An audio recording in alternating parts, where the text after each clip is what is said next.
It means a lot. We were talking off the air when you were sitting here that there's certain kinds of groups that the kids will scream and run after, but you know it's because of the fashion, the haircut, the face or whatever. And there's other groups that they really care for because the music and the lyrics are offering something, and it seems that you're definitely in the foremost of the latter category. Yes, well, I wouldn't want to be in any other category, really. Even if it meant I'd be enormously successful, I'd make millions of pounds, I wouldn't want to be in any other category. If people don't really accept me as I want them to, then I'll just go and sell ice cream.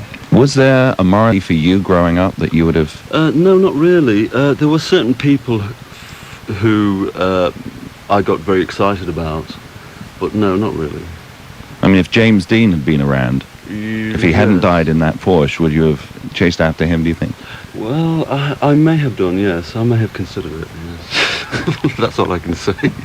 Now, I've got a couple of the traditional interview questions I have to get out of the way before we can, like, relax. First is album and tour. Well, these are the questions, forever on my lips also. I don't have an album. I'm about to release a single, and I don't have a tour because I don't have a group at the moment. So I'm scrambling around for musicians, and when I find them, I really do want to tour. But until then, no, I won't be playing. When you look for musicians, where do you look and what are you looking for? Well, it's very hard. Over the radio, knowing that there's kids with guitars out there going... Yes, I know. It's very hard because I don't particularly look anywhere. I just simply have to meet people throughout the course of living, throughout the course of life. I can't advertise and meet people in the usual way. And I live a reasonably reclusive lifestyle, so it's very hard. And that's why at the moment I don't have a group lineup. Now with the album, you've been releasing so many consistently good singles. Ouija Board, Interesting Drug, Last of the Famous International Playboys. The B-sides also have a lot of thought to them rather than, oh, let's just slap something on the back of this. Yes. Have you thought about putting together a singles album? Yes, I do think about this, and I think it's something that the English record company want to do. But obviously releasing singles in England is something quite different than here. And I do enjoy singles. Singles were the things that really made me interested in music in the first place. I was a singles collector, and it was important to me to have the original labels and so forth. I'm not really an albums person, an albums fan, so I love releasing singles. How do you feel when you travel around, when you're in America or England or Europe, and you see the Morrissey or the Smiths bootlegs coming out? Because, I mean, people will put them together just because there's nothing available. Well, sometimes I don't mind if they're good, and sometimes I buy them. I know you're supposed to be very annoyed because people make lots of money and none of it comes to you, but that doesn't really bother me. I'm very glad that there is enough interest in the Smiths for there to be bootlegs and so forth. So it's just really pleasing. Do you collect your own records? Do you have it like a yes, complete... I do, because I quite like them. Yeah. Do you find yourself listening to them ever, or do you just catch them on the radio occasionally? I never ever catch them on the radio. But yes, I listen to them all the time. Now, we've had people over the years that will call us before they go to England, and they'll say, I'm going to England. Where's their good in London? And I'll tell them, I don't know, I don't really live there anymore, Hippodrome. Then they'll say, I'm off to Manchester. Right. I'm going to see Morrissey's home and all that. Yes. And I get at least 4 or 5 people every single year that will come in then with photographs of your house and your old school. Yes. I mean, this is beyond just regular fanship. Yes, it is, thank God. But I think it's quite largely because of the way I behave, and because that they know the reality of how I feel about myself as an artist. And I think if you are an artist who conveys a great deal of love and devotion and so forth, that's what you have in return. And if you don't, if you just slap a video together and you do the cliched rock and roll thing, then you just get the cliched fans. So I think they secretly know how I feel, and they know I'm serious, and they know I'm here for a good reason. I hope. I think so. Now, we're going to play a number of songs, both from the solo work and from work with the Smiths. Right. And I want to play, actually, I wasn't going to play this one right now, but I'm going to play it now if I could. Probably one of my favorite songs, and the lyrics... I'll probably disagree with you. Yeah, well, the lyrics is amazing. When I heard this, it dragged me back to the age of 15. Yeah. And on So that... far. Yeah, so far. And that date that you go on, that is so perfect, that you just don't think life could get any better than this. And that's the song There Is a Light That Will Never Go Out. Oh, yes. So many people hear this and think it's depressing, when it's in fact, I think, completely the opposite. Well, the right people like it. So do you like this song, looking back at it over the years? I love it, yes. Was there a moment like this in a darkened underpass that the chance had come? Far too many moments, yes. There still are. Okay, here's The Smiths, There Is a Light That Will Never Go Out in KROQ. Take me out tonight,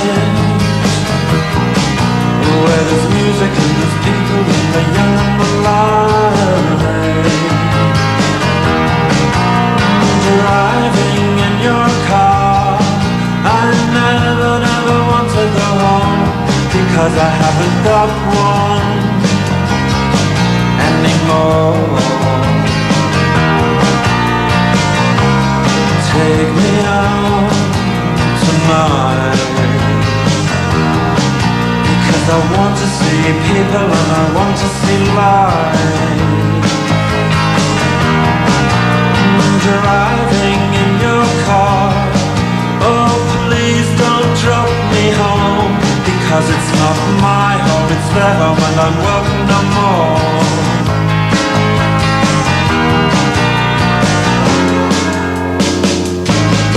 And if a double-decker bus crashes into us, to die by your side is such a heavenly way to die.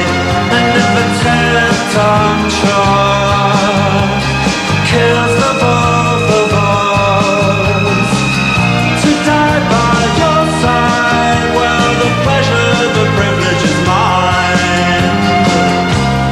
Take me out tonight, take me anywhere, don't care, don't care, don't care. And in the darkened underpass, I thought, oh God, my chance has come at last. But then a strange fear gripped me and I just couldn't ask. Take me out tonight, oh take me anywhere, don't care, don't care, don't care. Driving in your car, I never want to go home, because I haven't got one all alone. Oh, I haven't got one.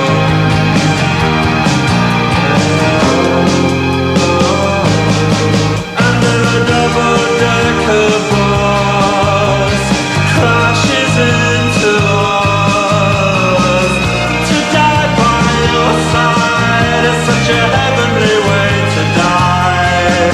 And if a 10-ton truck kills the both of us, to die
Still one of my favorite songs. That's one I always like reach for when we got a spare space. And Michelle goes, "Oh, don't play that song again. You always play that one. Favorite. Play another one. Play another one from the Smiths, or play another one from Morrissey."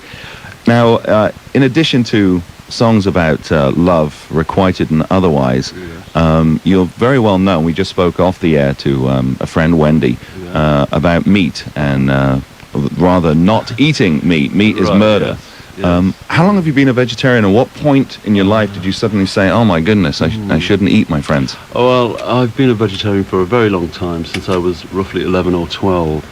And I think before that time, I didn't quite realize. I thought meat was something you just simply bought in a supermarket, packaged. I didn't quite realize that it was an animal that could be quite lovable and it could be almost be a pet. And then I saw a documentary on television, which we so very rarely see, on the whole abattoir syndrome, and that was as far as I needed to see, really. I saw a thing last night, I think on CNN, when I was flipping around the channels late at night, about animal research. Yeah, I've seen a few things while I've been here. One which has been very good and one which has been very bad. But at least the fur issue is quite important here, which is really encouraging. Yeah, and slowly the fur sales are starting to go down. Oh, in England it's just completely collapsing, which is great news.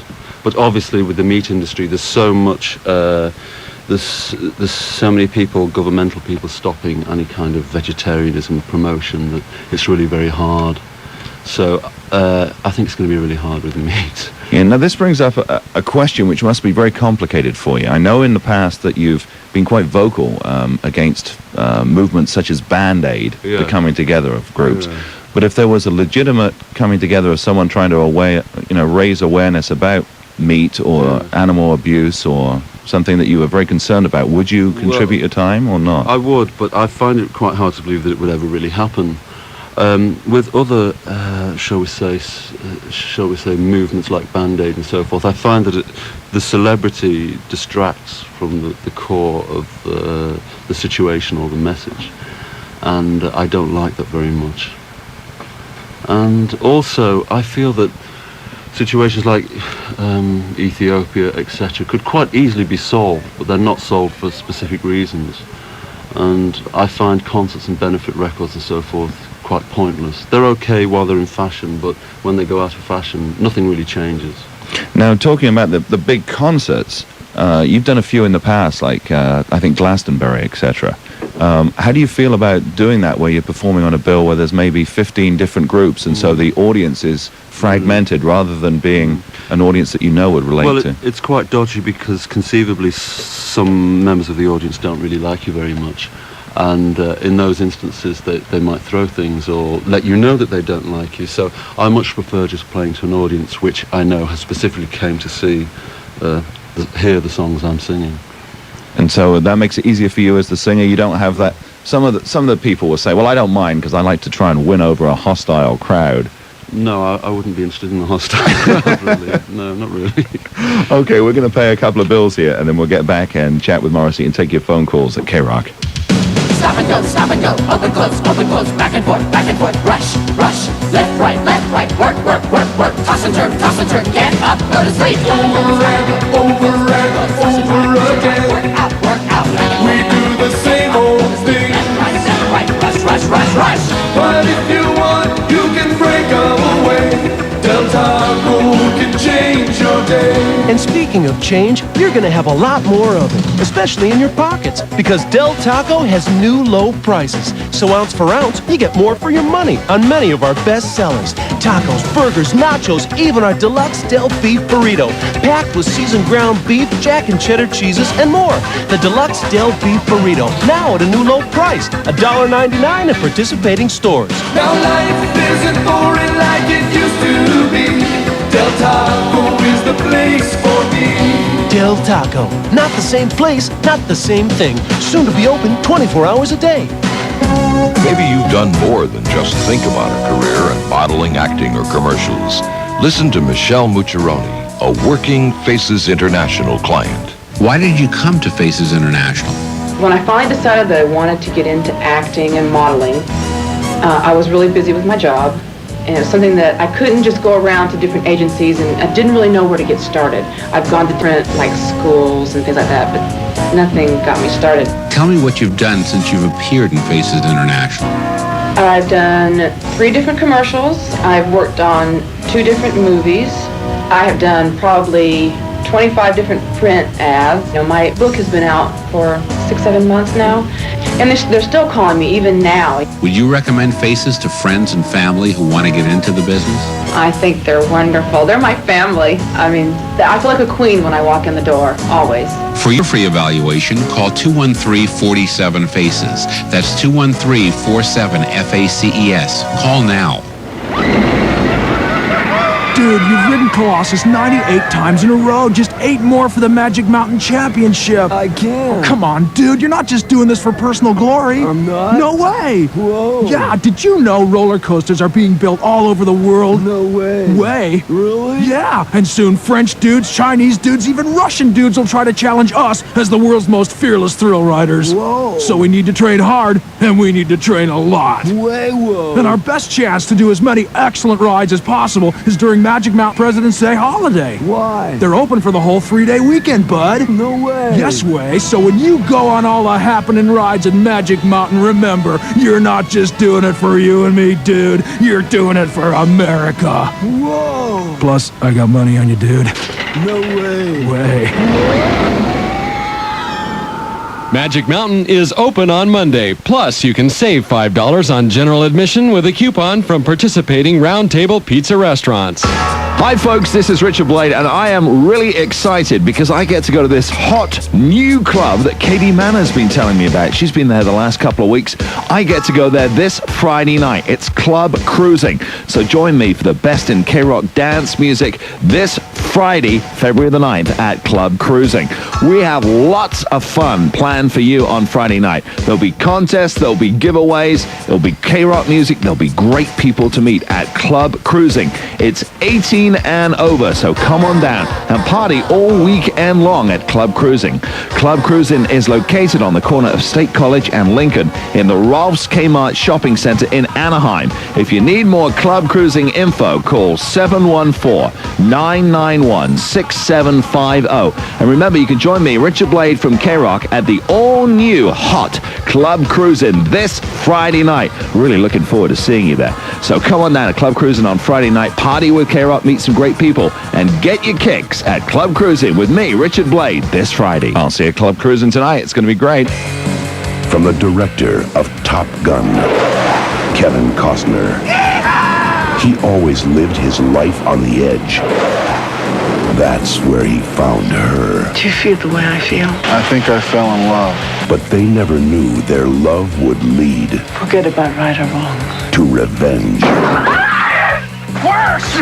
Revenge. From Columbia Pictures. Rated R. Under 17. Not admitted without parent. Starts Friday, February 16th at select theaters. 106.7 KROQ, KROQ. In studio with us is Morrissey. And how do you feel about the fact that anytime you do an interview, whether it's this one or one of many others for print, people will concentrate so much on you, the person, rather than the music of Morrissey, because you're such seem to be an enigma. Yeah. Well, sometimes it's very good unless it's a negative interview and it's very personal, and then it can be quite hurtful. But I'm happy because at least it means that people are taking me seriously in that field. So yeah, I'm very happy. Yeah, because it seems that most of the questions I've been asked to ask you by kids in the street and hardcore fans for many years are not about the songs, because they have the songs, they have the lyrics, and they understand the meaning, even if they don't understand the exact wording. They understand the meaning behind the song, but they want to know the person, Morrissey. They want to know about the childhood, because they've read that you had real happy when you were very young, and then a tough adolescence. Well, not that happy. Slightly happy. Yeah. What can I say about that? It's just good because, I don't want to be a pop star in a disposable sense. I don't want to be on that conveyor belt moving along and this year's fashion. I don't even want to be a pop star or a rock star. I really like music, but there's a hell of a lot about the music industry I don't like. And so I think it's quite unique to feel that way. Is your success almost a contradiction to itself? In a sense, yes. In a sense it is. It's a bit surprising. I very rarely come across people who make records who feel quite the same way as I do about the whole world of, you know, interviews, records, etc., etc. Yes. I feel slightly slightly apart, shall we say, and happy to be so. Happy to be so. But when you are like by yourself or with your peers and you're talking about the music, don't you feel that you have much more to accomplish? I seem to have read this in some of the books, that you don't feel the success that you've achieved so far is as large as the music merits. Well, I know that certainly in England, where obviously I spend most of my time, that I feel that the records are completely gagged, shall we say. They're never on the radio, and, you know, 21 singles later, even though they enter very highly, there are very rarely television requests. So I think definitely I stroke the Smiths, are artists who have definitely been blacklisted because we are just simply not frivolous. So it has its slight controllable cons, I think. Why do you think that is? Because the people at the Beeb and the ILR and all that are too old, they don't relate, or they just don't bother to listen? I think they're definitely too old, but also they want to control it, and they want to control you, and they want to tell you what to do, and they want you to be very subservient. And if you're not, you're a troublemaker, you're very awkward, and here I am. Well, from the very beginning, I mean, with your first days with the Smiths, the band set out to be different. I mean, back when all the bands had, you know, names like Spandau Ballet, for example, you wanted to go for the basics, right? Yeah. Well, it wasn't something that was terribly planned. It just quite naturally happened that we were quite different.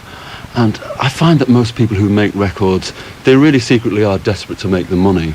And they are secretly desperate to be as large as humanly possible at any cost. And even if sometimes they pretend they're not. But quite sincerely, I've never been like that. I've never done anything at all for money. And in the music industry, making records, that's unique. Okay, now another side of the music industry and blacklisting came up recently. The latest excuse 25 in the BBC's Book of Excuses, is witchcraft and supernatural influences. Yes, I was told that I would be destroyed by my own record, which sounds actually reasonably exciting. But it didn't happen. I'm still here and I'm quite healthy, but...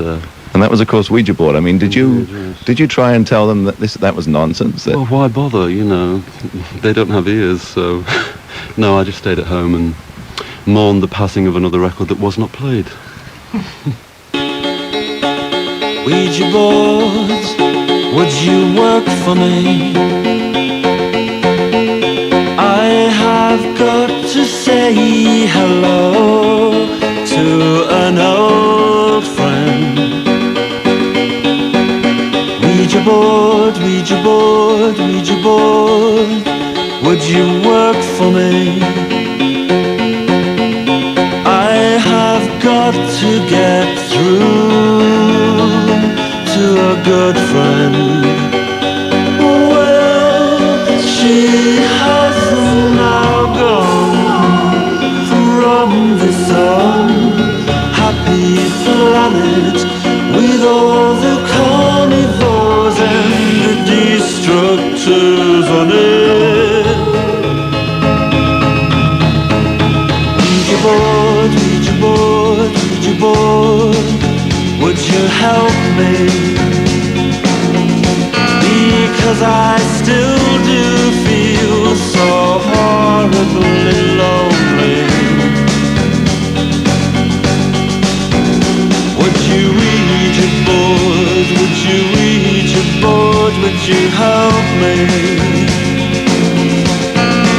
And I just can't find my place in this world. Well, she has now gone from this unhappy planet with all the carnivores and the destructors on it. Oh,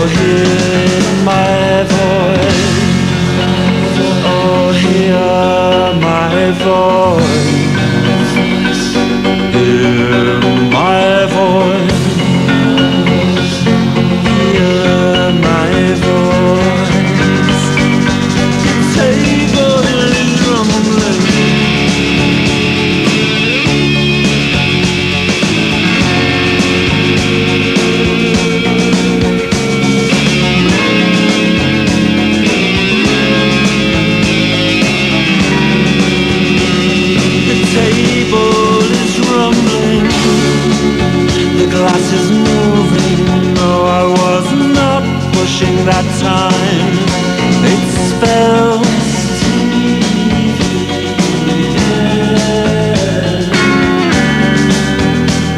the table is rumbling, the glass is moving.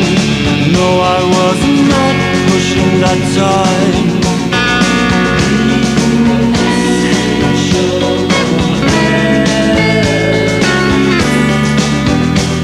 Well, she has now gone to rock the song. Happy planet with all the carnivores and the destructors on it.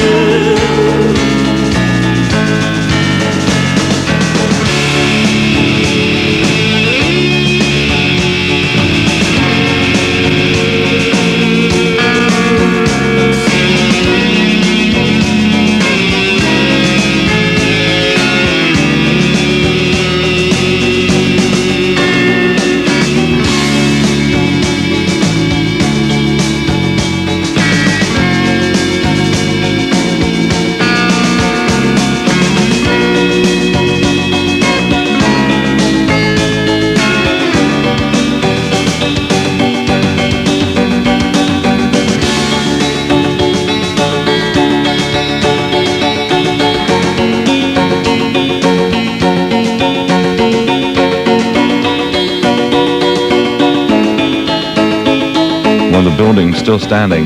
We played the record and we're still here. Whew.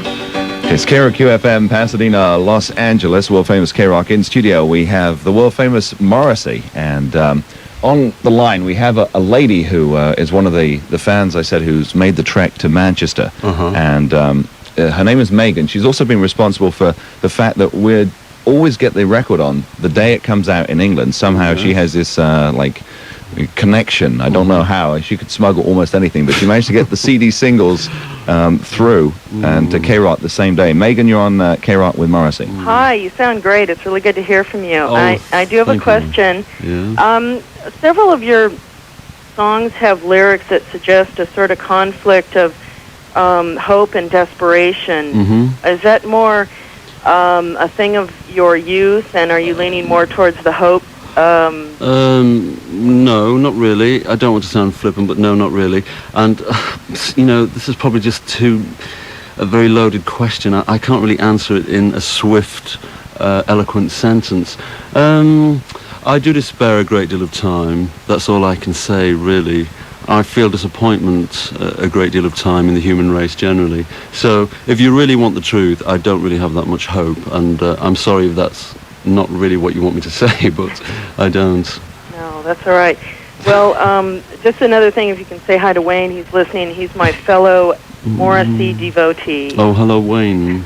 Okay, sound great. Thank you. Thank you, Megan, and thank you for the package last night. Megan gave me this huge package about that of Morrissey information and books and questions. Beautiful, beautiful. Yeah. Now, talking about hope and despair, let's get very broad all of a sudden here. Yes. Rather than a personal note, how do you think about the world situation at the moment? Is that going to affect your writing? Because I think it does, yeah. I think it affects everything I do. As we all know, and as we hear people say all the time, the world is in serious trouble environmentally. I don't really think it can be saved, and I don't really think that governments want it to be saved. Thatcher is ready to start digging in the Antarctic, etc. So I don't really have that much hope in world leaders at the moment. And so therefore, how can the world possibly be saved? Do you find it continues to be a contradiction when you see the Eastern Bloc scaling down and the countries becoming independent rather than united, and yet forces like the British nuclear arsenal and the American forces saying, well, we can't scale down, we have to build up to make sure they don't come back? Yes, but there's just a myriad of contradictions, and I think one of the worst culprits is actually space travel for pollution. That's really quite frightening. But everywhere you look, I feel that the world is generally falling apart. And I'm sorry that I can't sit here and, you know, talk about MTV and the wonders of pop music, but some of us aren't like that. I mean, just down the coast, we're 40 miles from here. We're suffering from a 250,000-gallon oil spill on Huntington Beach. It happens all the time all over the world, and it's horrific, really horrific. And I would imagine that we really don't know the half of it. There's a lot more that goes on. Well, I feel that the companies that are responsible should also be heavily penalised, and they never are, especially in England. They never are, because obviously they have investments in television, etc., and they can't be touched, quite like the meat industry. So sometimes I feel the protesting voice is the lone voice. Sorry. No. Okay. No, I was going to say, talking of television, when you grew up, you spent a lot of time reading. Yes. I read that you read read. And now the kids are growing up and very rarely turning to TV, to books, because they have television and Nintendo. The what? Television and what? These video games. Oh, I don't know about them. Yeah, well, Nintendos are like getting more and more popular. Do you think that is, they're being fed like a pablum, they're being fed a bill of goods, in other words? Well, I think they are, but I think children throughout the generations of the world change in any case. I mean, 100 years ago they were probably chasing sticks, which it wouldn't be a very good idea if children these days were chasing sticks. So I think that's just the way the world changes and moves on. I don't know whether it makes them more interesting individuals or less interesting. I really don't know. But television, obviously, quite naturally, I find quite destructive. Are there moments when you're alone where you get depressed and cry to yourself? No, never. Because... No, never. No? No. Well, I think, doesn't everybody? Mm-hmm. Yes? Yeah, I think everyone sits there in the corner in the end with the light out and says, well, what the hell can I do? Yeah. I think people have their somber moments throughout the course of every day, and I think because we all pretend that we don't, and because the world that we live in denies these feelings, people become even more frustrated. This is why sometimes I think that people who aren't terribly happy quite like to hear voices within pop music who aren't ecstatically, ludicrously happy. So sometimes I think it's useful to be quite truthful and to speak the truth and to be quite honest. It isn't a matter of being a moronic person. Is there a place, though, in the world of pop music, in Morrissey's world of pop music, for people such as Madonna and Janet Jackson? Well, not for Janet Jackson, definitely. Madonna, I think, is slightly different because I think she's proven herself to be quite an independent individual person. So I think she's done quite good. But for Janet Jackson, as far as I can see, has no talent at all. She just dances, right? Badly.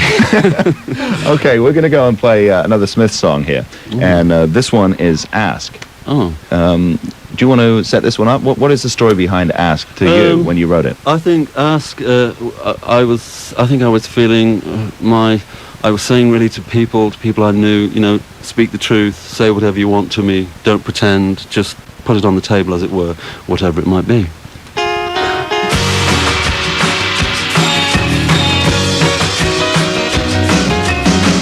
Shyness is nice, and shyness can stop you from doing all the things in life you'd like to. Shyness is nice, and shyness can stop you from doing all the things in life you'd like to.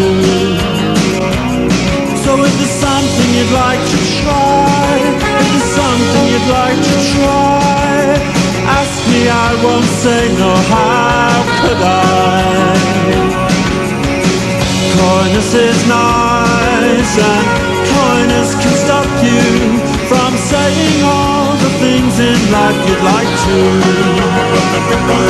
So if there's something you'd like to try, if there's something you'd like to try, ask me, I won't say no, how could I?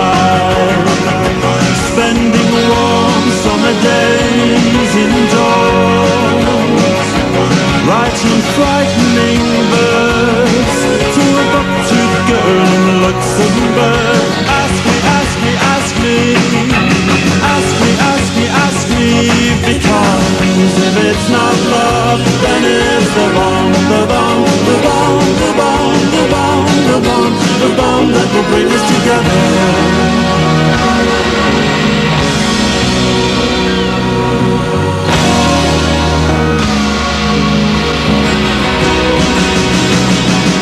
Nature is a language, can't you read? Nature is a language, can't you read? So ask me, ask me, ask me, ask me, ask me, ask me, because if it's not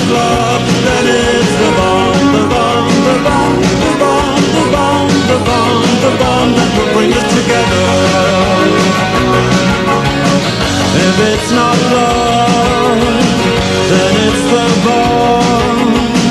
Then it's the bond that will bring us together. So ask me, ask me, ask me, ask me, ask me, ask me. Oh,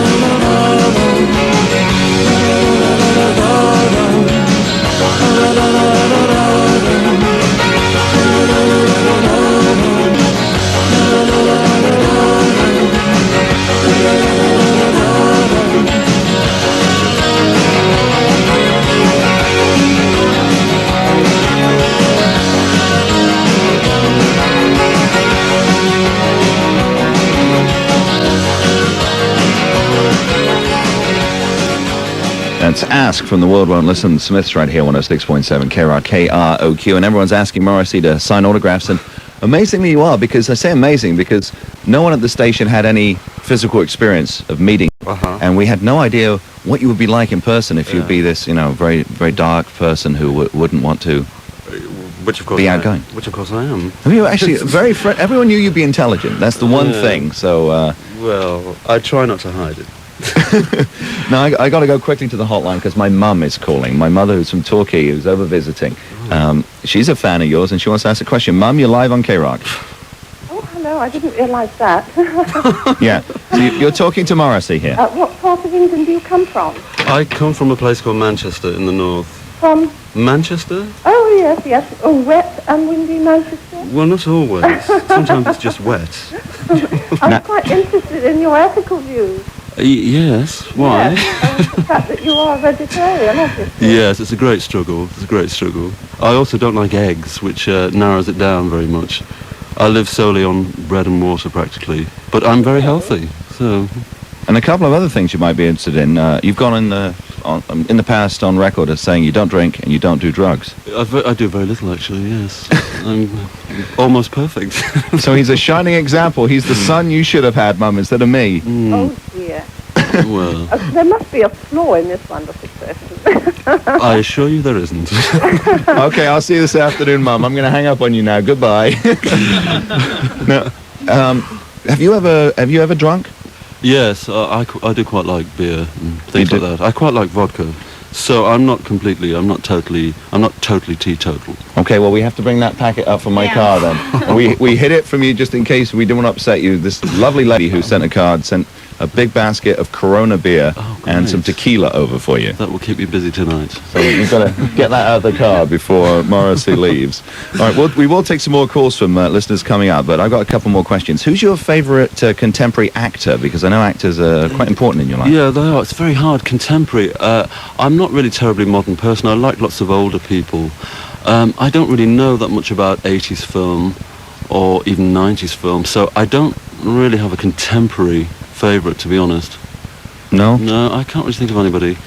But lots of old people who are no longer with us and things like that. I like older films. Do you like the fact that Albert Finney's starting to have a resurgence here in the States? Well, it's interesting because when he was popular in the 60s, he did not go to America, and he had lots of offers to go to America. And I always found it really interesting that he didn't go. He stayed in England and he did all the things that you're not supposed to do.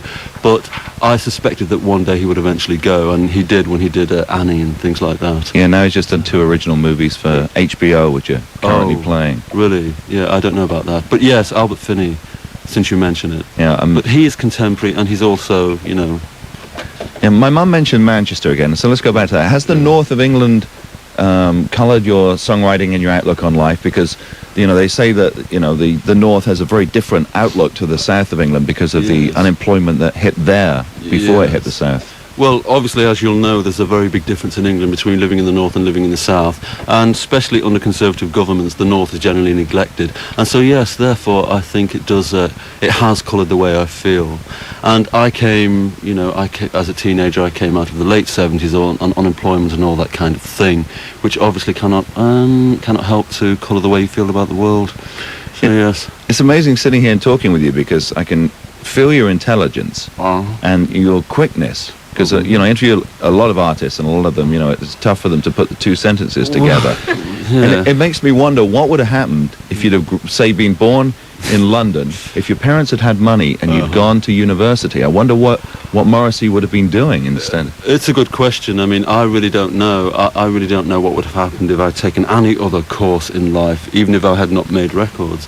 But we can ask that about all of us in this room, and who knows? Because you never had an ambition to do anything apart from, well, I mean, you want to be a journalist, right? I did, yeah, but I didn't really have a very good education, very little education, in fact, so that it made it very difficult. And also I was based in the north, and as you know, the music press in England is generally in the south. So I had everything stacked against me. Okay, we're going to play another song from you. This is Suede Head on KROQ.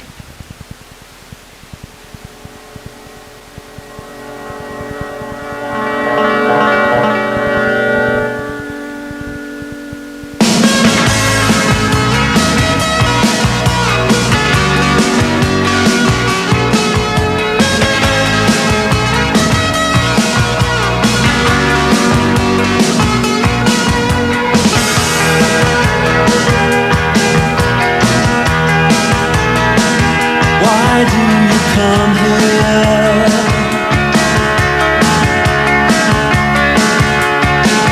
And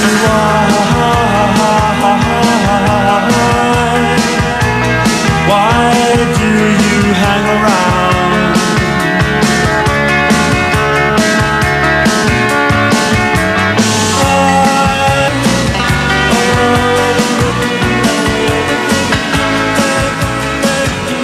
Suede Head, of course, Morrissey. I just want to read some words here before I put Morrissey back on here. This is from Douglas, I think it's Jordan, and he says, Morrissey, I write poetry and draw. When I write, I listen to you. When I draw, I listen to you. My dream is to start my own band and to have you hear some of my music. You are my idol. When I think of true legends, you are the only one who comes to my mind. I truly do love you. Remember, you will always have friends in this world. It's very touching. When you get things like this and hear things like that, does it make you want to play again and, you know, come to Southern California like tomorrow and do a concert? Yes, it does. Most of the mail I receive is from America, and most of it is very much in that vein, and it's all really, very generally, really very moving. So I just really also want to thank everybody who came here today. It does mean a lot. Yeah, because you mean so much to them, and to have you respond the way you are, I think is almost shocking in a very positive way. They're saying, well, a person can be deep, a person can care, but it can also retain that humanity, which is so important. Yes, well, I can't answer that, Richard. Now, one of the songs, another song that I really like is Every Day is Like Sunday, and that kind of relates to my growing up in England. Torquay, you know, those November, December, January days when it's really grey and you think, God, Hitler should have bombed this place. And the July days. Yeah, really. We have summer, I think July 23rd is summer in England, that one day if you miss it. Right, between 2 and 10 past. Yeah, did you ever go away for the holidays when you were a kid? I went away twice, yes. Once was to Blackpool and once was to a place in Devon called Tavistock. Mm-hmm. Yeah, but we weren't terribly wealthy. So it was a tougher holiday, right? Yeah, well, it wasn't very tough, no, but it wasn't terribly glamorous. You didn't like stay at the Imperial Hotel, 5 stars and all that kind of stuff? No, not quite. The Imperial tent, I think it was. How about your friends at that age when you were at school, in between, say, 12 and 17? What were they like? Generally very witty. Generally the bright sparks who weren't possibly terribly athletic, but terribly quick, and the ones who were always in trouble. But I was very athletic, which is something that I never personally understood, which isn't really quite in keeping with the kind of personality I had. So I was chosen to represent the school in lots of ways for 5 years in secondary school. But most of the friends I had were quite like me, just quite cynical but useful. So you used to win in the 100 yards dash and all that kind of stuff? That's right, yes, I did. Did you used to have to train? Did you have to put up with those awful English sports teachers? Yes, I did. Yes, I had a terrible time, and I would have to go to places very far away to represent the school in football and basketball and things like that, and I never wanted to do it. But if you're athletically capable, you have to do it. Otherwise, see the headmaster. You just get, beaten to death. Is that what Headmaster Ritual's all about? Yes, it is. Yeah. Another great song with a real driving line on that one. Let me ask something which I know is probably still sensitive. That's Johnny Marr. I heard that basically the Smiths formed one day when Johnny just came to your door. That's right, yes. And then how fully.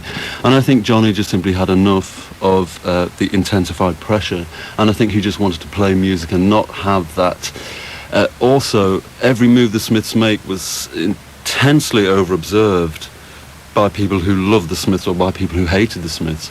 And I think he became bored with that also. He just really wanted to play music and get on with it.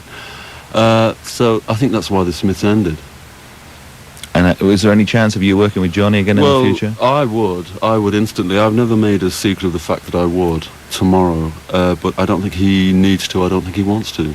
So life goes on. Did you ever see the movie Life of Brian? Life of Brian? Yeah, the Monty Python. No, I never saw that. You might want to watch it because there's a scene in there where they're mistaking someone for the Messiah, and everything he does they take as a sign for what they should do. He loses one of his shoes, so immediately all his followers take a shoe off because they think that's the thing to do in life. Was that the kind of microscope that you and the Smiths were under? That's exactly it, yes, that's exactly it. And as I say, by people who were critical as well as by people who were adoring, which can sometimes be really irritating and really a strain. And but it has continued with me in a solo capacity. It has continued. People still look at me in a very serious light, which I'm pleased about. And that's the way it has to be. Okay, once again, we're going to go back in time, and we're going to go back to Hatful of Hollow this time, and play What Difference Does It Make? Do we have to? You don't want to hear that one? I'd rather not, because... Hey, it's your choice. The CD comes out of the machine. This is live radio. Let me... The one you have on the top, the red one there, there's a track on it called I Keep Mine Hidden. Can you see that? Oh, sure. Can we? That's my favourite. That's your favourite? This is my absolute favourite, yes. Oh, wow. There you go. I Keep Mine Hidden. All the kids are saying, now where can I get that? This is on the CD single of Stop Me. So if you want to run out and get that, if I Keep Mine Hidden, KROQ.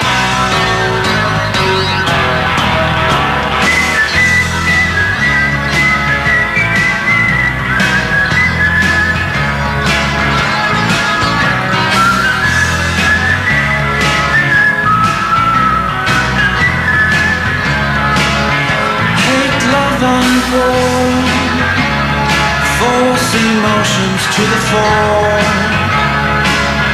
but not for me, of course, I keep mine hidden. I keep mine hidden, but it's so easy for you, because you let your flames permanently view.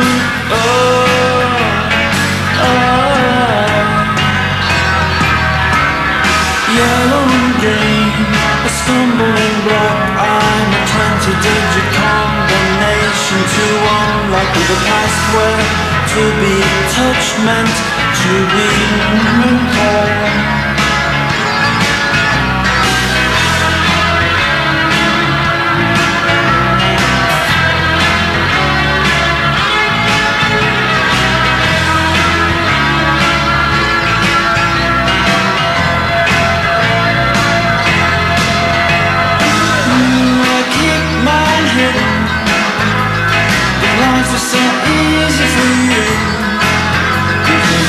Just slide into public view.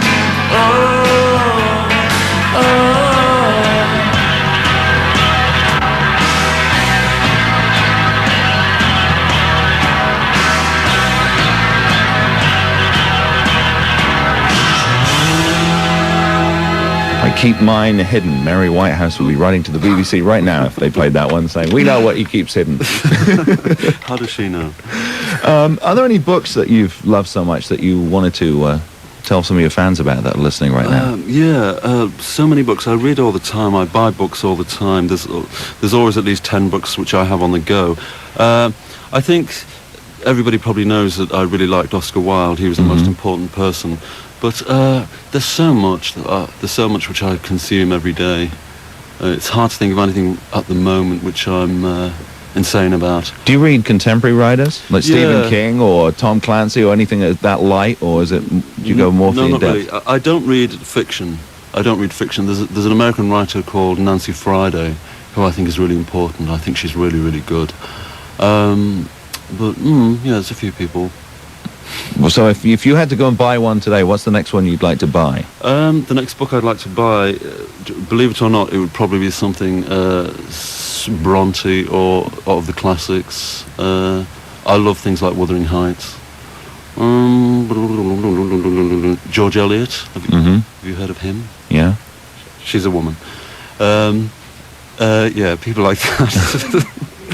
And a lot of them used to write under the pseudonyms because they'd never get published back in the 18th and 19th century, so they had to call themselves George Eliot, etc., etc. That's right, etc., etc. Yeah. Because the publishers would say, no, can't have women, no one's going to buy it. Yeah, and of course, everything's changed now. Yeah, so easy. Just ask Jackie Collins, right? Yeah. Or rather, let's not. No. Okay, let's go to the phone lines here and go to Orange County first. Hi, you're on KROQ with Morrissey. Hi, Richard, and this question's for the obvious Morrissey. Okay. Hi, Morrissey. Hello. Growing up with your music and stuff, just over the years and stuff, and seeing your videos, you seem like a real humanitarian. Yes. And you talk about meat is murder. Are you a supporter of Greenpeace at all? Yes, I do support Greenpeace. I support them very seriously, yes. Okay, can I ask another question, please? Sure. I don't know if this is too personal, but I read an article in Spin Magazine. We have it in front of us. Yes. Yes, there's a couple million of them. And it talks about how your celibacy. Is this true? Well, if it's in Spin Magazine, it must be true. You don't claim that, do you? I don't claim that I'm celibate? Yeah. Yes, I do. Oh, you do? Yeah, are you shocked? Yeah. No, I told all my friends this, and they don't believe me. And can I say one thing? Yeah? Okay, my name is Jason. I'm from Marina Valley, and my girlfriend just moved to Idaho. And why, for heaven's sake? Because of the celibacy? Yeah, we should have been celibate, and we weren't. Oh, well, maybe one day. Her parents kicked her out. Okay, Jason, we have to move on, but send her a postcard or a tape of that, because obviously you miss her. Hi, you're on KROQ with Morrissey. Hello. Hi. Hi, this is Rich and Kyle from Huntington down here in the oil. Oh, yeah. And, first of all, I'd just like to say I basically live by your music, and I was wondering if you had any other things out, like poetry books or anything like that? No, I don't. I do have opportunities to do those things, but at the moment I just really want to concentrate on records, because I'm still really interested in records, and I really think music needs some sensible voices, and definitely, I really do think so. So I think that hopefully there will be a time when I can do other things, but at the moment I'm just really happy to do this. Okay, and so I can ask another question? Real quick, yeah. Okay, yeah. Do you have anything to do with the fact that most of your singles out here are on import only, and we have a tougher time getting a hold of them, or?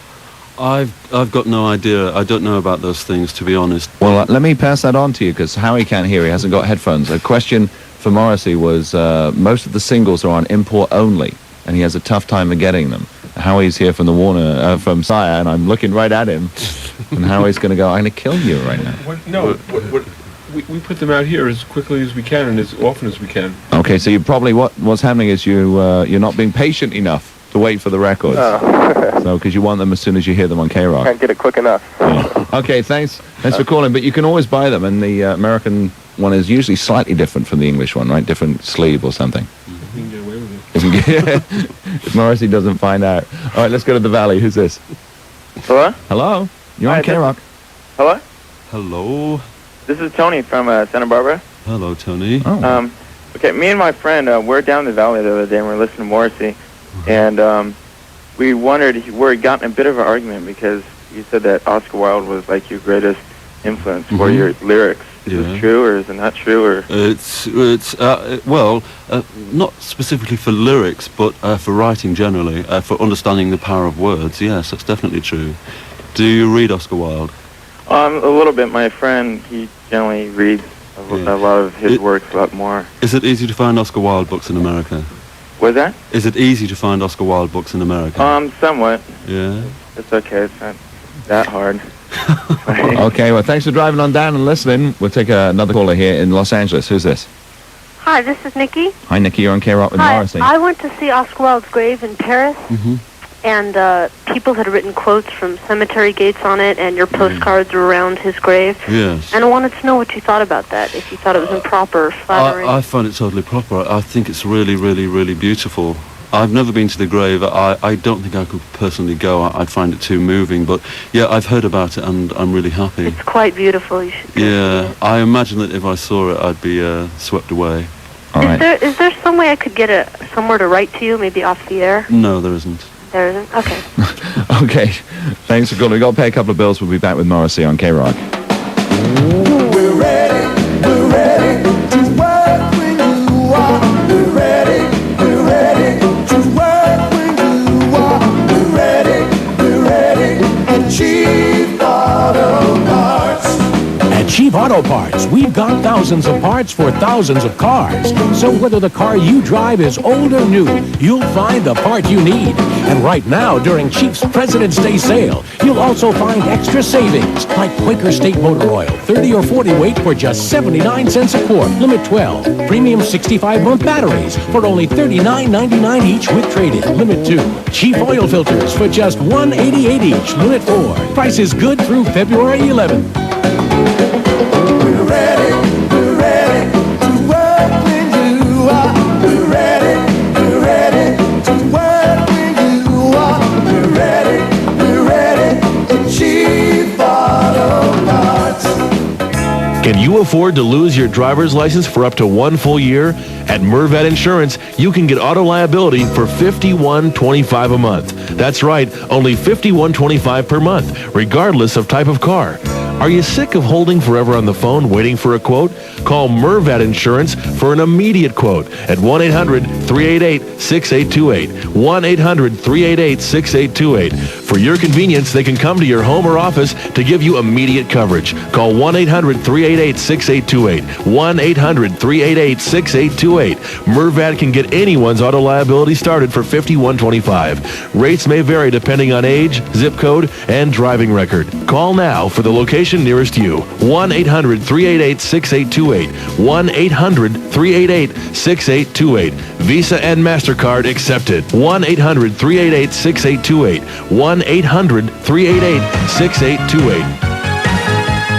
And now, KFC Sports Wrap with your host, Tom Schramm. Okay, March Madness is almost upon us, everybody. College basketball's national championship. Who has the best 5 in America? Let's go to the phones. Mark from D.C. Kentucky Fried Chicken is the best 5, Tom. They're offering 5 pieces of original recipe chicken for just $3.99. Sounds like a steal. What do you think, Steve in St. Paul? Hey, the 5-piece deal is great for a fast break, but for just $2 more, my friends and I can get 10 pieces of original recipe chicken. Nice move to the bucket, Steve. Annie in Tucson, who's your money on? Well, Tom, my husband and I like the 5-piece deal for $3.99, but for just $5.99, we can get the 10-piece deal for the whole family. Sounds like you can't lose, Annie. Well, there you have it, sports fans. For a little one-on-one, try the 5-piece deal at Kentucky Fried Chicken for $3.99, or drive for the bucket and get the 10-piece deal for just $2 more. Available at participating restaurants for a limited time only. Prices may vary. What do you mean you can't return the car, sir? Was it stolen?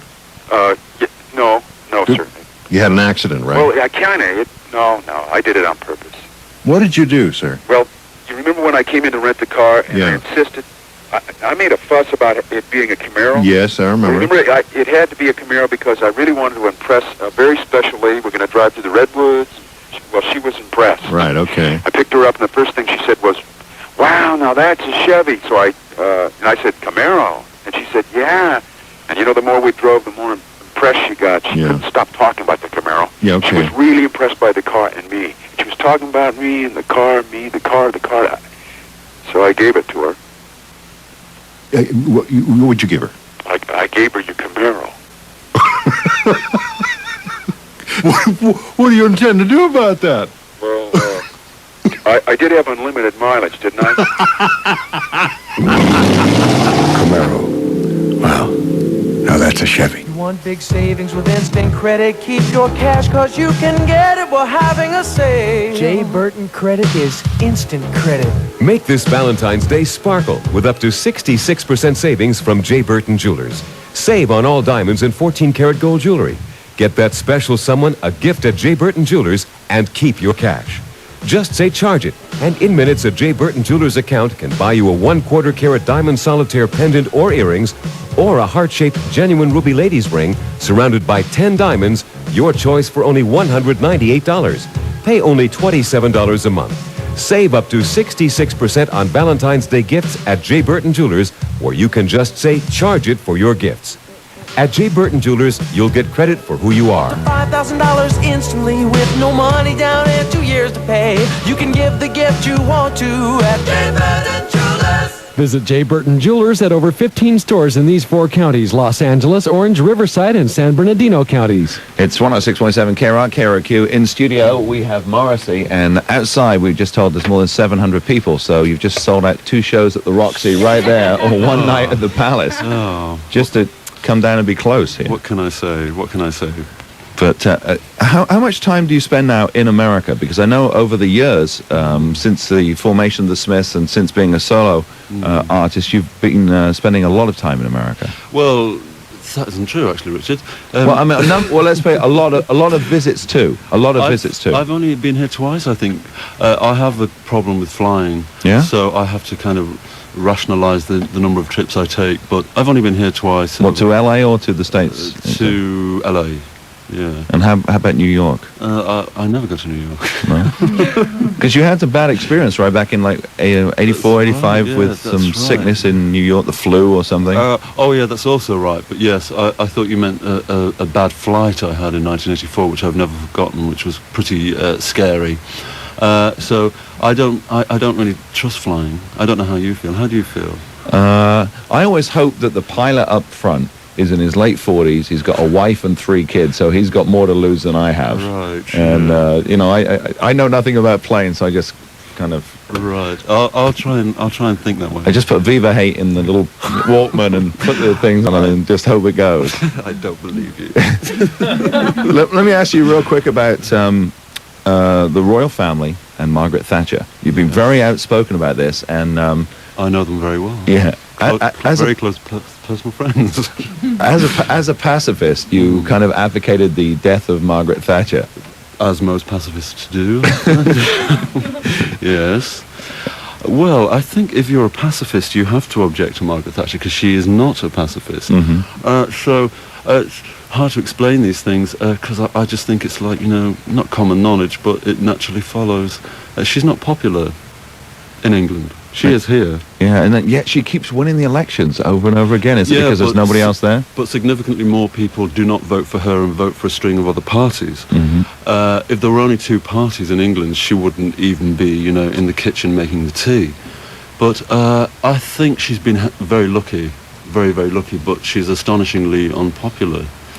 But once again, I know that lots of Americans think she's very stately and very nice, but if they had to live under Margaret Thatcher, if you'll pardon the term, I think they wouldn't be too happy. Would you ever consider running for political office? I don't think I'd get very far. I think they'd stop me very quickly. I really do. I think in order to be a politician, you have to be quite a ruthless, brutal person. Don't you feel? I mean, if you're quite sensitive and you really care and you like animals and things like that, how far can you get? And also, you have to give an order occasionally. Like, for example, I mean, it must be one of the toughest decisions in the world if you're a caring person to say, okay, invade Panama. I know that a few hundred people are going to die because I say yes. Yeah, of course. But whether it's right or wrong to do that, you've still got those deaths on your conscience. Yes, yeah. But I wonder sometimes. I mean, you know about the Falklands War in England. Absolutely. Which could have been totally avoided, but, you know, la-di-da, la-di-da. And that was it was painted as a great victory, and they forget about the cruiser that went, or the destroyer that blew up, and the people who died unnecessarily. Yeah. Have you seen any films recently like Glory or Born on the 4th of July, which do paint that anti-war picture of people being sold a bill of goods and then suddenly, wham, reality in the face? Yeah, but people still go to war, don't they? And I think the time when there will be no war will be when, you know, soldiers say, well, we're not going. But as long as there are people who are prepared to go, I think there will be wars, because it's electioneering in Thatcher's case. I don't know about over here, but definitely in England it's electioneering. I mean, before the next election, because Thatcher is very, very low at the moment in the popularity polls, she's going to have to pull a Falklands out of the hat, and she will. Have to invade somewhere else, get a war, and everyone will go, yep, So good old Maggie. I'm staying in.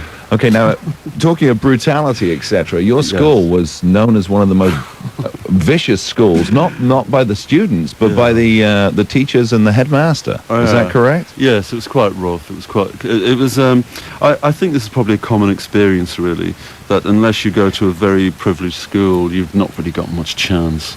What kind of education did you have in England? I went to Torquay Boys Grammar School. I was going to say this.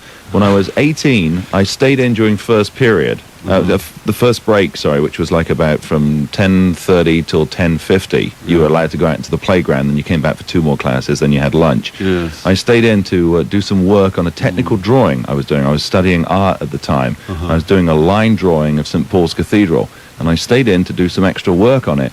And the art master came in, and he must have been, on the male version of On the Rag or whatever. Right. And he said, "What are you doing?" I said, "I'm doing some extra work, Mr. Roper." And he goes, "You can't do that without permission." And I said, "Oh, I'm sorry."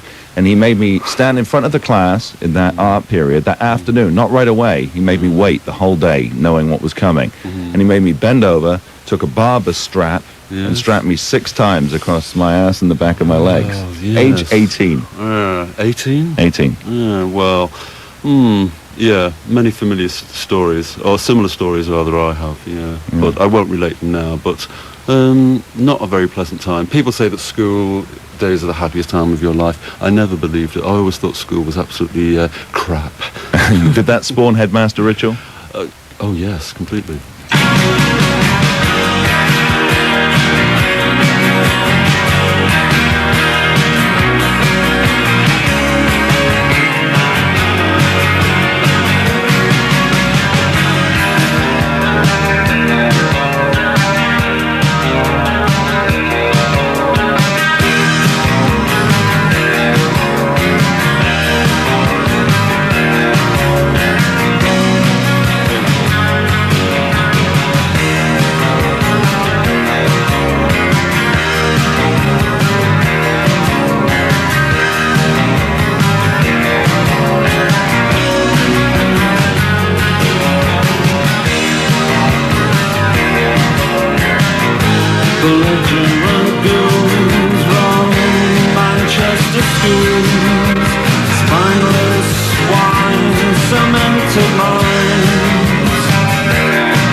Jealous of you, same old suit since 1962.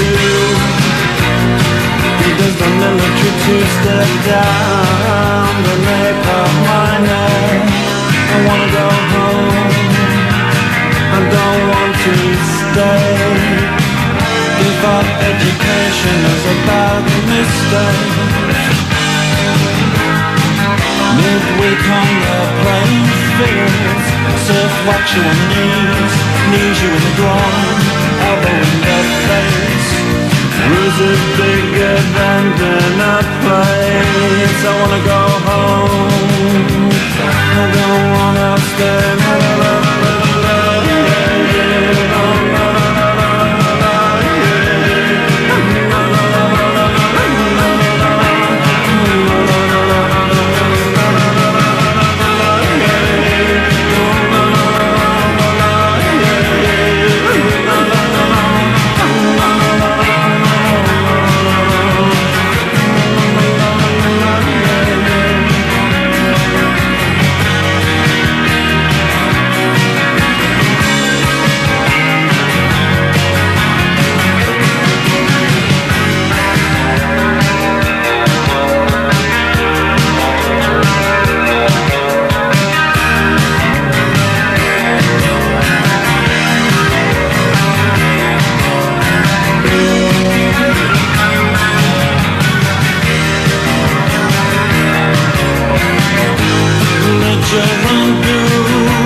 Give up life as a bad mistake. Please excuse me from Jim. I got this terrible cold coming on. He grabs and devours. He kicks me in the showers. Kicks me in the showers and he grabs and devours. I want to go home. I don't want to stay. La la la la la la la yeah. La la la la la la yeah. La la la la la la la.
KROQ. In studio is Morrissey. Does it surprise you how much American kids can relate to your music? Because a lot of it is very English. Yes, it does surprise me because initially lots of people in England said to me, well, this can't happen in America because it's so English in the way that, for instance, the Kinks were English, or more recently the Jam were English, and I don't think the Jam made it here, did they? Not really. There was a mod underground movement, but they never. I think that's in a way why Paul Weller left the band and formed Style Council, hoping that he could break through with that sound, but never quite made it. But as I say, most of my mail comes from here, so and it's quite ample. So yeah. It's amazing that they can relate, because I'm sitting here thinking about the headmaster ritual and the old days of, going down to the headmaster's office, but the kids... Well, I think that kind of situation is almost universal, really, if you have problems at school. I mean, everybody goes to school and so forth. So I don't think... I mean, people say, we share the same language, but people say that America is a very, very, very different country, but I don't know. I think the musical audiences of America are very underrated. And I think their intelligence is very underrated. And I think really if they were exposed to more intelligent music and more innovative music, they would take it. But they don't really have much choice, do they? No, we get so many calls. I mean, literally every day we get people send us tapes and we get letters from saying, I'm in, Iowa, I'm in Chicago, and it's hell here. And my friend is sending me a tape of KROQ. Could you say hi at 1 o'clock because they'll be taping or whatever? There's nothing like this here. Yes. And it's a shame because they don't hear your music. Yes, that's right.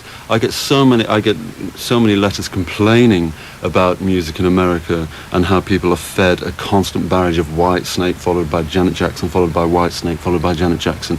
I mean, MTV, really, which is a brilliant idea, executed dreadfully, is just really a succession of the same video, and it's always the same style. There's lots of interesting smaller groups who, if they had exposure in this country, everything would change, but it won't change until that time occurs. Yeah, the big joke is when there's a heavy metal song, to make the video, you get the monitor speaker, you put your leg on the monitor speaker, the wind machine, and a girl in the negligee walks by behind you, and that's I think the extent of cliche in modern videos in America is staggering. It's really, really dreadful situation. It's all the same video, and it's all the heavy metal stuff, which is, to me, always practically the same song. But is video a necessary evil for you? It has become so, yeah. It has become so. But initially, the Smiths avoided it and did very well. So I don't think it's completely necessary. Do you look forward to doing them now, or is it always... Well, I do now because I found a director, Tim Broad, who is a great person and also makes great promotional films, as I prefer to call them. So he makes it very pleasant for me. And also the tradition of videos or promotional films for English artists goes back to Top of the Pops and actually the 60s almost. Yeah, that's right. But obviously loads of people did not make them, and the songs were still great, and they still got promoted. Now, obviously, there's too much emphasis on the video. I mean, the video's there, and somewhere further down the line is the actual song, if you're lucky. So I think it's a not really very uplifting debate. Now, tomorrow you leave for England. When you head back to England, where are you going to be? Do you live in London or Manchester now? I live in the north. I live just outside Manchester. Okay. And how is it for you? Are you the local hero now, like Albert Finney was the local hero? Are you the local boy made good? Well, it's a funny way of putting it, but I am known and I am recognised and I'm pointed at and I am prodded and things like that. But local boy makes good.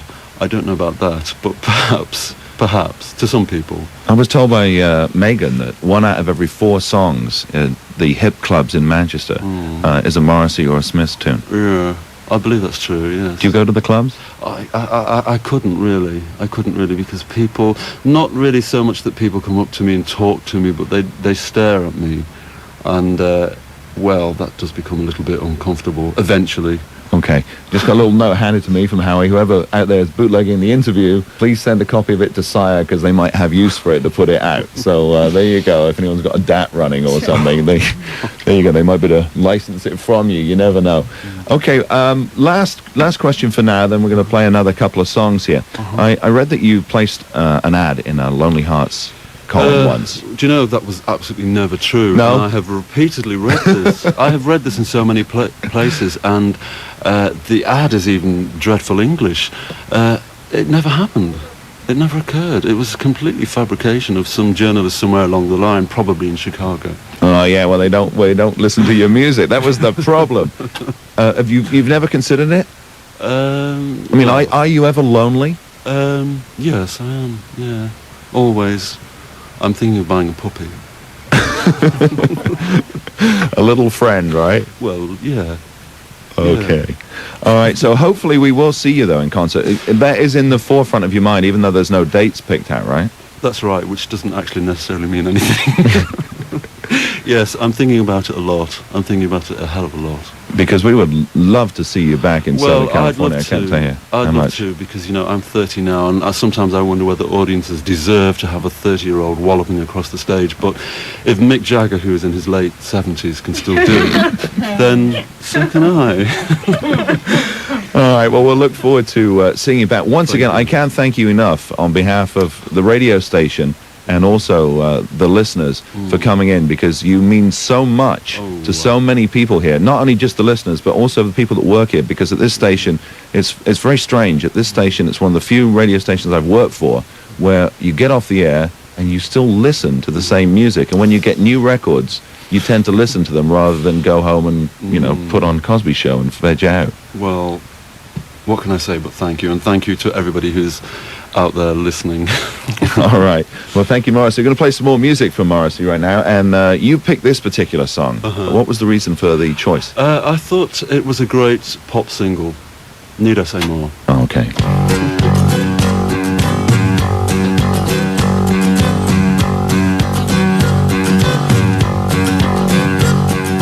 Girlfriend in a coma, I know, it's serious. Girlfriend in a coma, I know, it's really serious. There were times when I could have murdered her, but you know I would hate anything to happen to her. No, I don't want to see her. Do you really think she'll pull through?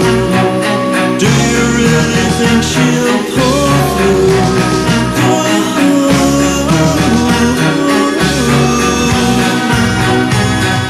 Girlfriend in a coma, I know it's serious.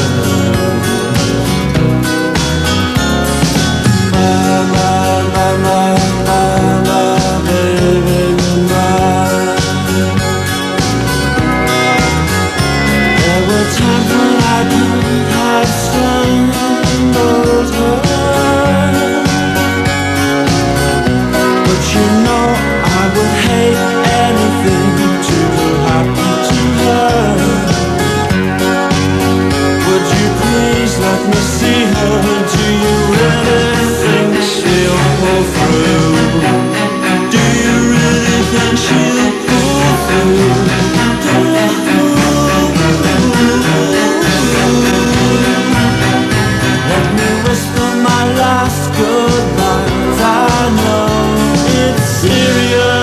106.7 KROQ is a place to be tonight. Hi folks, this is Richard Blade, and I am really excited because I get to go to this hot new club that Katie Manner's been telling me about. She's been there the last couple of weeks.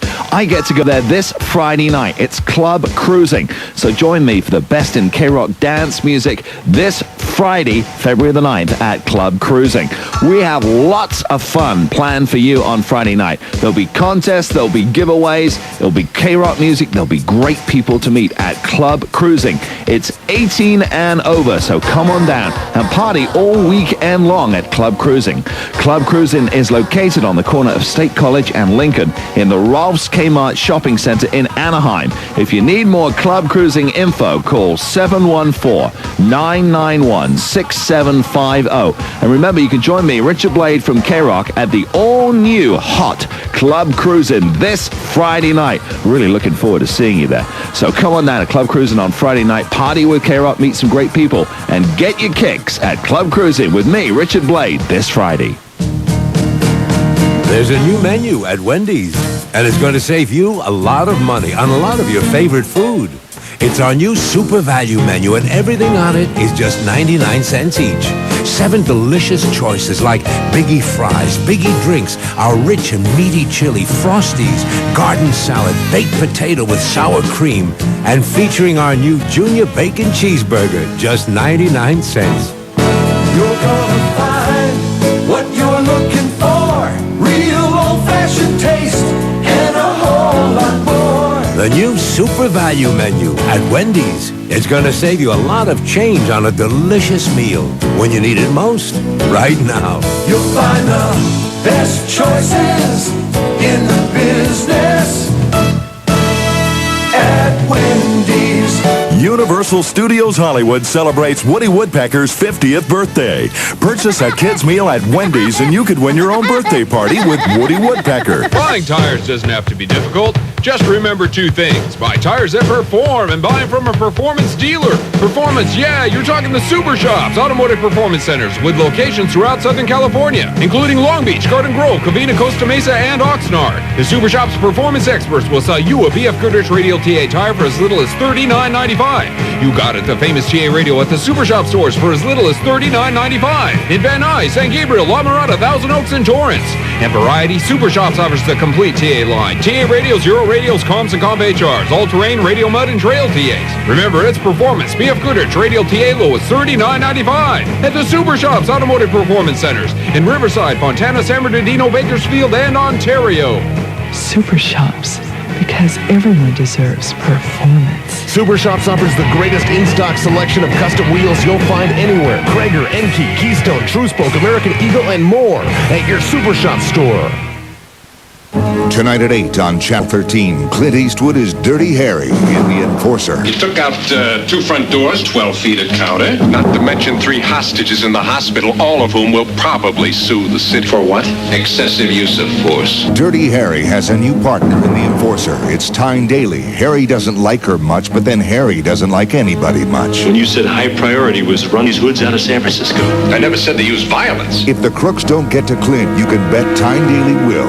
Then tonight at 11, it's Arsenio Hall in person. Hi, this is Arsenio Hall. You know, when you bring some of the most unusual off-the-wall performers together on one stage, there's only one thing you can call it, Freak Night. That's why I invited crazy man Emo Phillips to be my co-host. Hello! And to kick it off, Houdini will sing The Freaks Come Out at Night. Make that The Freaks Come Out Tonight on the next Arsenio Hall show. Whew, these folks are weird. Tonight at 8, it's Clint Eastwood. Tonight at 11, it's Arsenio Hall on LA's very independent Channel 13. Lots of airlines say things business travelers want to hear, but U.S. Air gives business travelers what they need. More departures.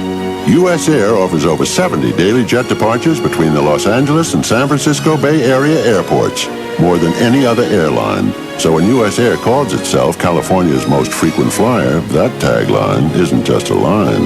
U.S. Air, California's most frequent flyer. Hourly nonstops to San Francisco, 7 a.m. to 11 p.m. from L.A. Okay, I'm looking forward to seeing you folks tonight if you get a chance in Anaheim, a club called Club Cruising. Katie Mann has been telling me great things about it, and I'll have lots and lots of stuff to give away, including T-shirts, albums, etc. I'll be back on the air tomorrow morning at 10, so have yourself a great weekend. See you tonight at Club Cruising. Jed the Fisham is up next to him, and we're going to play you a little more Morrissey on KROQ.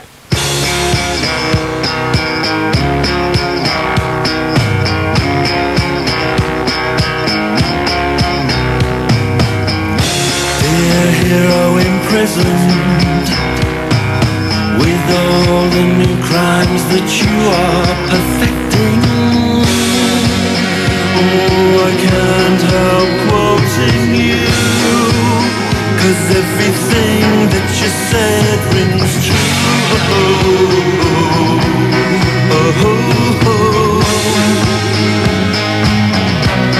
And now in my cell, well, I followed you, and here's a list of who I slew.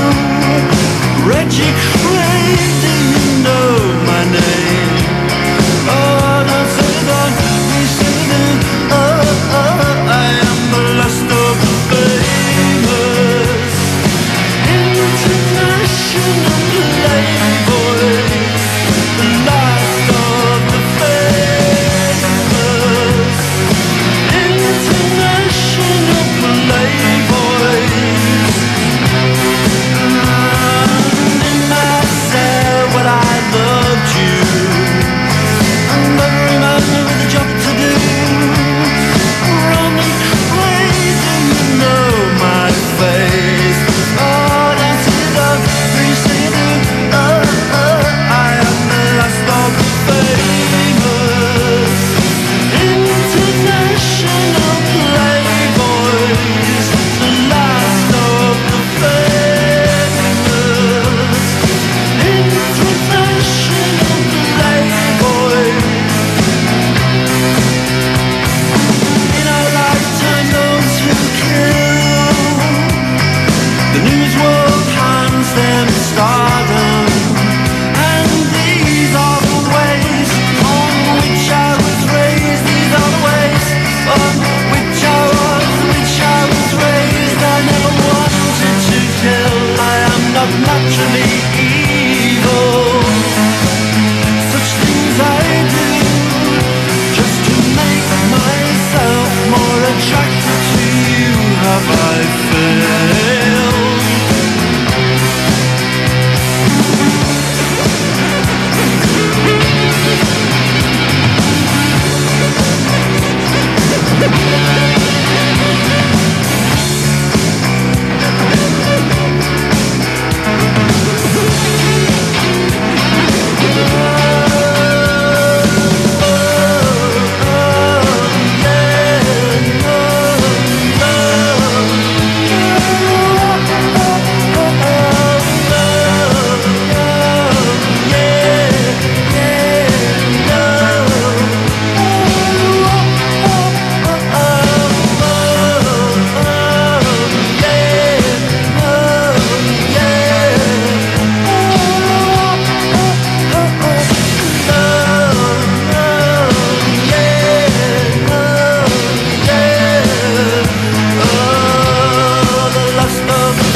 Definitely one of the biggest interviews we've had here in years. Absolutely. I mean, the crowd outside and the response to him in studio, as I was saying, I mean, the sales staff, the interns, amazing how every intern was scheduled today. Right. Fantastic interview, Richard. He was so easy, though, because, I mean, so intelligent.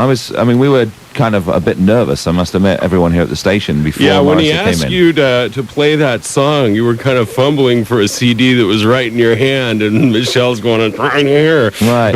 No, we were really nervous, not the royal we, I mean we, like Andy, the PD and everyone, because we didn't know if he would talk. But I mean, he's so intelligent. I thought, a bit worried about yes, no answers. The first thing I noticed after you and Lewis were talking about the response downstairs, he sits down and he's intelligent, outgoing, and he makes Jesus and Mary Chain make him look positively extroverted. Yeah. I mean, it's great to have someone that'll answer questions. You know that because you're a great interviewer. And the worst thing is when you ask a question and someone does yes, no. Yeah. Exactly. That's the nightmare. And he was. Exactly. I just got to say to the fans, if you like or love this man, then your devotion is in the right place because he was such a nice person, signing autographs, shaking hands. He signed more autographs than anybody I've ever seen. I know. He may never get out of here. Oh, look, somebody brought Heart Red Hots. They're for you, Jed. Oh, from you, Richard? From me. Happy Valentine's Day. All right, let me see. One other thing I was going to point out was that he would answer, he kept saying, seriously, they take me seriously. Mm-hmm. And it's good to know they take me seriously. But things were, every time he'd say, oh, that makes me happy, people would go, oh, gosh, he can get happy. Mm-hmm. But, where was I going with this? Really, I was going Two somewhere. sides of a spectrum, maybe happy and sad. He was occasionally answering questions very, saying he was very moved by something, or he wouldn't want to go to the gravesite because he would be too moved, and then every once in a while he get this self-deprecating look on his face, like did what I just say just go completely over the top? So just listening to it over the radio, people don't quite get the full idea of how self-effacing he can be. I know he's a real. I mean, when he came in here and he saw what the fans felt about him, he was like so touched. I mean, you could see it in his eyes and his face. It was like, I can't believe that they would love. I want them to love me this much, but I can't believe they do. Mm-hmm. Yeah, and exactly. Exactly like I am worth it type of deal. I mean, when I was Scott. The people downstairs don't believe that he's gone. There's about 1,000 people downstairs who really think he's still in the building. So let me do the official announcement. Elvis has left the building. Yeah. But thank you, Scott. Yeah. I just wanted to, just a public service announcement. Get back down there and direct traffic. The difference, real quick here, the difference between Morrissey and some bands is when I was doing the voiceovers for Top of the Pops, there was a major heavy metal band playing there who have been on the charts for about 2 years, and I actually like them, this band. And I said to the lead singer, there's a kid down there in a wheelchair who would love to get this album signed. This was in between takes, so like down for 20 minutes. He's one of your biggest fans. And the guy looked at me and he said, they're all my biggest fans, and threw the album down at him. Nice. Yeah. Who was that? I don't want to mention Def Leppard. I really don't want to mention and but Morrissey He's just the opposite of that. Morrissey would have gone down and he would have into the audience and talked to the person. That's the difference. Right. He's the type of guy who would have gone to hospitals to go see people. Yeah.